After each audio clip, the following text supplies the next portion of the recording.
హిందూపురంలో YCP parliament అభ్యర్థి గోరంట్ల మాధవ్కు హైకోర్టులో ఊరట లభించింది.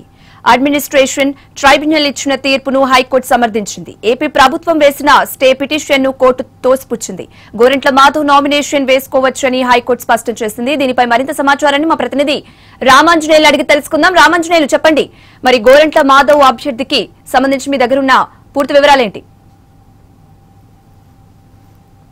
స్వప్న, హిందూపురం పార్లమెంట్ నియోజకవర్గం వైసీపీ అభ్యర్థి నుంచి ఇంకా ఉత్కంఠ నెలకొని వస్తుంది. అయితే వైసీపీ అధిష్టానం మాత్రం టీఏగా ఉన్న గోరంట్ల మాధవ్ కు అభ్యర్థాన్ని ఖరారు చేస్తూ ఆయనకు టికెట్ ఇచ్చింది. అయితే ఆయన మీద 2 కేసులు ఉన్నాయి, పెండింగ్ లో ఉన్నాయని చెప్పేసి ఇది మొత్తం ఆయన రిజైన్ చేసినప్పటికీ ప్రభుత్వం ఆమోదించుకోకుండా నానుస్తూ వచ్చింది. అయితే దీంతో ఆయన ట్రిబ్యునల్ కోర్టుకు వెళ్లారు. మరి వెంటనే అతన్ని రిలీవ్ చేయాలని చెప్పేసి ట్రిబ్యునల్ కోర్టు ప్రభుత్వాన్ని ఆదేశించింది. అయినప్పటికీ రాజీనామాను ఆమోదించుకోవడంతో ఆయన మళ్ళీ హైకోర్టును ఆశ్రయించాడు.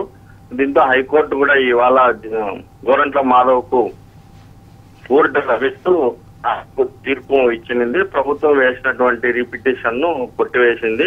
దీంతో దాదాపుగా వైసీపీ పార్లమెంట్ అభ్యర్థికి సంబంధించినటువంటి కొంత తెరపడిందని చెప్పొచ్చు. ఆయనే కొనసాగే విధంగా నామినేషన్లు వేశాడు. అయితే ఇంతకు ముందే ఇంకా బీ ఫారం అందచేయక ముందే ఆయన భార్య ఇద్దరు కూడా నామినేషన్లు దాఖలు చేశారు. అయితే ఇవాళ చివరి రోజు కావడంతో మరోసారి ఈ రోజు కూడా హిందూపురము పార్లమెంట్ రిటర్నింగ్ అధికారి వద్ద ఇవాళ మళ్ళీ కూడా నామినేషన్ దాఖలు చేశారు. మరి దీంతో ఇక్కడ ఉత్కంఠకు తెరపడిందని చెప్పొచ్చు. Swapna. Right, thank you Ramanjaneyulu.